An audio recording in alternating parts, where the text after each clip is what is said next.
This is what a college campus looks like today. Buzzing, active, and social.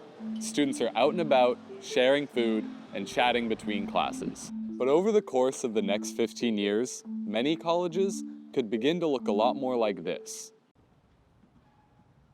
Why? Higher education experts call it the demographic cliff, and two graphs can show us how it will lead to a steady decline in college admissions over the next 15 years. This graph shows birth and fertility data in the United States for every year since 2000. The number of births peaked at roughly 4.2 million in 2008, but fell steadily after the Great Recession, landing at 3.6 million in 2024.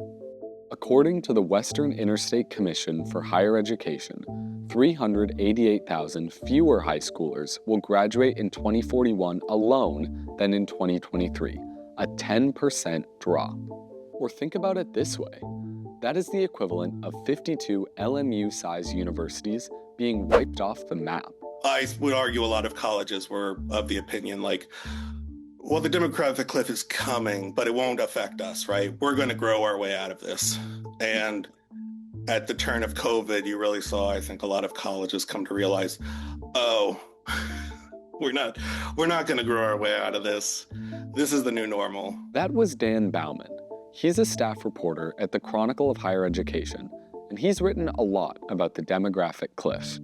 And higher education leaders are starting to take notice. I want to be clear, the enrollment cliff is a real thing, right? Which means, yes, only the most competitive institutions are going to thrive during the enrollment cliff. Universities, including LMU, are looking for ways to remain competitive in a tighter market for students. One popular method is called tuition discounting. They're pitched as scholarships, right? Institutional scholarships. The term of art in higher education is tuition discounting.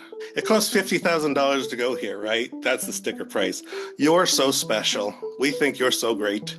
We're going to cut that in half, right? And then you realize, oh no, the business. There was an expectation and a plan to offer this to anyone.